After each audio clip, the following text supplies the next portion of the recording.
Notre prochaine invitée lance l'alerte. Bonjour docteur. Bonjour. Bonjour docteur Emmanuel Berthelot, bienvenue sur le plateau de Bel et Bien. On est très content de vous avoir. Vous êtes cardiologue engagé pour la santé cardiaque des femmes et l'autrice de ce formidable livre, 3 milliards de battements, les secrets de notre cœur. C'est aux éditions du Rocher. Avec vous, on va parler des maladies cardiovasculaires, des infarctus, des AVC qui sont aujourd'hui, Ali le disait, la première cause de décès chez la femme dans le monde, c'est pas français, bien devant le cancer du sein. Pourtant, elle reste souvent méconnue ou peut-être évitée grâce à une meilleure prévention. On va parler des gestes qui sauvent. Mais d'abord, pourquoi cette idée persiste-t-elle que les femmes seraient moins touchées que les hommes par ces maladies? D'où ça vient ? Alors, il y a deux paramètres qui, en fait, ont récemment changé. C'est pour ça qu'en fait, il faut adapter les dépistages. En fait, les femmes ont de plus en plus de facteurs de risque cardiovasculaires. Et par ailleurs, historiquement, les hommes avaient plus tendance à faire de maladies cardiovasculaires. Donc, disons, les études ont été faites chez des hommes. Et c'est vrai que le corps médical a plutôt, encore aujourd'hui, enfin, c'est en train de changer, mais a encore tendance à dire que un homme va faire un problème cardiaque et une femme va le faire moins. Mais comme vous l'avez dit, les choses changent, on le sait aujourd'hui, on en prend conscience. Ça fait déjà plusieurs années, presque 10 ans qu'on commence à avoir ce phénomène et c'est pour ça qu'il faut agir et qu'il faut en parler. Et quand vous dites qu'il y a plus de facteurs de risque qu'avant, c'est parce que les femmes travaillent plus, qu'elles boivent plus, qu'elles fument plus ? Alors, là aussi, il y a deux phénomènes. La première chose, c'est que la paroi vasculaire des femmes est plus fragile que celle des hommes. Donc finalement, les femmes ont plus de sensibilité de développer une maladie cardiovasculaire pour des facteurs de risque équivalents. La deuxième chose, comme l'a dit Ali tout à l'heure, c'est que en fait, à la ménopause, les femmes ne sont plus protégées par les hormones, notamment les œstrogènes, et par ailleurs, vont développer des facteurs de risque. On sait aujourd'hui que les facteurs de risque comme le tabagisme, le diabète, l'hypertension, le cholestérol sont des facteurs de risque qui sont très fréquents chez les femmes, beaucoup plus qu'auparavant. Et c'est ces facteurs de risque qu'il va falloir prévenir et modifier pour éviter les maladies cardiovasculaires. Alors, question très importante, quels sont les signes de l'infarctus qui doivent nous alerter? Est-ce que ce sont les mêmes chez l'homme parce que alors, pour moi, l'infarctus, c'est la douleur dans le bras gauche et dans la poitrine. Est-ce que c'est la même chose pour les femmes? Alors, le premier symptôme qui doit alerter, effectivement, que vous l'avez dit, c'est la douleur dans la poitrine. C'est une douleur qui est intense, qui va durer plusieurs minutes, plus de 15 minutes, qui irradie soit dans les mâchoires, dans les épaules, dans les bras, parfois aussi en épigastrique. Effectivement... Donc près de l'estomac, en haut de l'estomac. Près de l'estomac. Donc cette douleur, elle doit alerter quand elle dure, par exemple, 15 minutes. Elle est quand même assez intense. C'est pas comme un petit picotement, un petit pincement. C'est quelque chose, en fait, on bouge, c'est pas la douleur intercostale. Voilà, c'est une douleur qui est intense. Et puis, à côté de ça, il y a d'autres symptômes qui sont moins fréquents, mais qui peuvent faire évoquer un infarctus, notamment une syncope, un malaise, une perte de connaissance, des palpitations, un grand essoufflement, une grande fatigue, aussi des nausées avec justement cette douleur dans le creux du ventre ici qui ne cède pas au bout de 15 minutes. Ça doit alerter et faire appeler le SAMU. Bon, on va quand même vous rassurer. Avant d'en arriver là, vous allez pouvoir adopter les bons gestes pour préserver votre santé cardiovasculaire. Ça va être le but de cette émission et prévenir comme ça 80% des maladies. Donc on les connaît, même s'ils ne sont pas simples à appliquer. Se prémunir du stress et de la charge mentale. Alors c'est facile à dire, mais vous pouvez suivre ce que dit Christophe André, prendre ses bouquins avec ses activités méditatives. Il faut une bonne hygiène de vie avec de l'activité physique à votre niveau. C'est pas obligé de tout de suite faire du fractionné.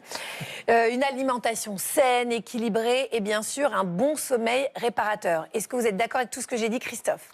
Oui, avec tout ça, et c'est vrai que le sommeil, on y pense assez peu, mais c'est un moment de nos journées où il y a des tas de phénomènes de réparation, de reconstruction, de récupération aussi, qui font beaucoup de bien à notre santé cardiaque. C'est aussi simple que ça. Et puis, effectivement, tous les petits temps dans la journée où on fait baisser la tension, où on fait baisser le stress. En médecine, le stress est le grand aggravateur. Donc si en plus on a des facteurs de risque, on a vu ça, hormonaux, du fait de notre sexe, le stress va encore les aggraver. Donc il faut rappeler ces choses simples, parce qu'elles ont beau être simples, on ne les applique pas forcément assez souvent. Alors, docteur Emmanuel Berthelot, quel message souhaitez-vous ce matin adresser aux femmes qui nous regardent pour prévenir les risques de maladies cardiovasculaires ? Je dirais que l'âge qui est bien pour commencer à s'interroger sur la survenue d'une maladie cardiovasculaire, c'est autour de 50 ans, chez la femme, comme chez l'homme, mais chez la femme aussi. C'est le moment d'aller détecter un diabète, une hypertension artérielle, arrêter de fumer bien sûr, et puis s'il y a des symptômes, faire une prise de sang, faire une échographie cardiaque, faire un test d'effort s'il y a des symptômes, pour aller chercher cette maladie et pouvoir la prévenir, puisque comme vous l'avez dit, en fait, la majeure partie des maladies cardiovasculaires, si elles sont prises à temps, eh bien elles sont complètement curables, ou elles sont en tout cas soignables pour avoir une vie normale. On fait cette émission parce que la principale raison à l'origine de cette inégalité homme-femme vis-à-vis des maladies cardiovasculaires, c'est le déficit d'information sur le sujet. Alors heureusement, pour alerter les femmes sur les risques qu'elles encourent, j'aimerais vous parler de l'association Agir pour le cœur des femmes qui a mis en place une initiative vraiment géniale. Ça s'appelle le bus du cœur. C'est un bus qui sillonne la France avec une équipe médicale.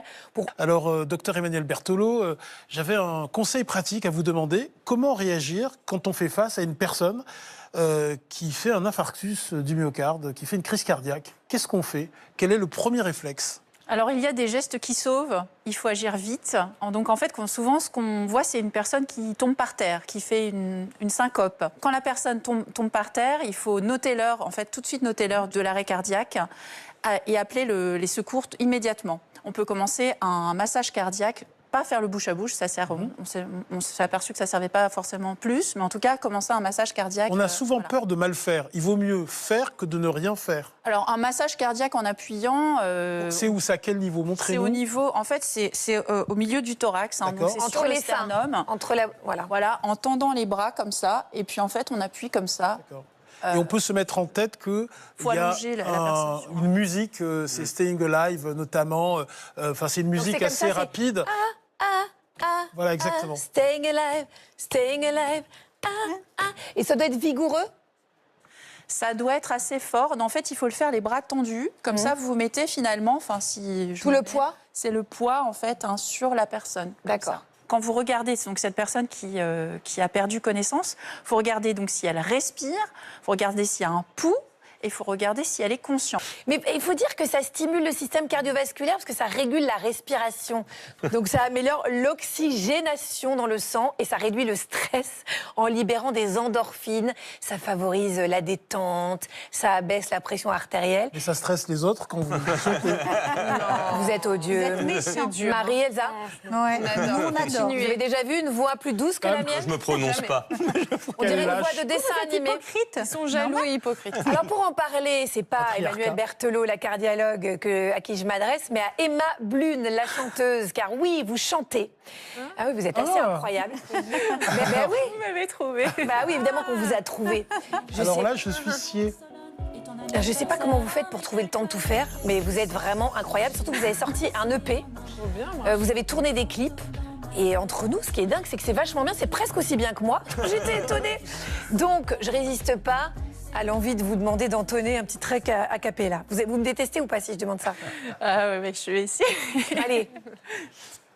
Mais je vais chanter celle-ci.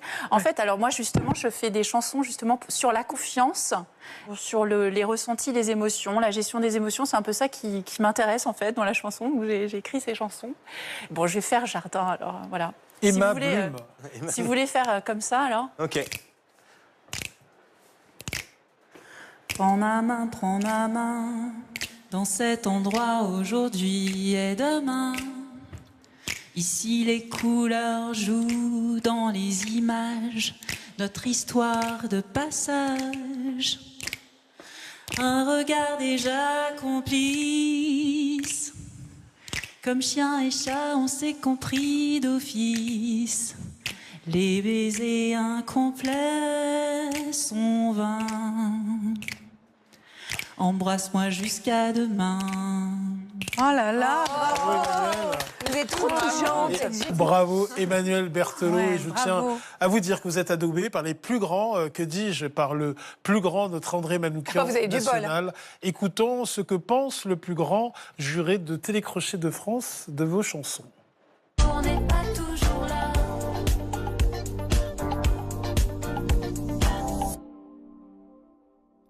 La voix est super belle parce qu'elle est à plat, elle est sans Elle est juste, elle nous prend, elle nous attrape. Chère Emma, chapeau. Franchement, alors moi, à chaque fois que j'ai chanté, il a fait comme ça. Et voilà ce que prend Emma. Ça fait plaisir quand même. Ouais. Alors, moi, pour ceux qui nous regardent, je pense qu'effectivement, le chant, c'est quelque chose qui fait beaucoup de bien. Moi, ça m'a vraiment, quand je suis stressée, j'ai un métier un peu stressant, en fait. C'est quand même Bah stressant oui, d'être comment cardiologue. Et ben, je chante chez moi et j'oublie tout. Je suis bien après. Donc, je peux conseiller aussi ça pour les gens de faire. Christophe, un petit chant pyrénéen? Oui, mais hors caméra. Merci beaucoup, docteur Emmanuel Berthelot. Je rappelle que vous êtes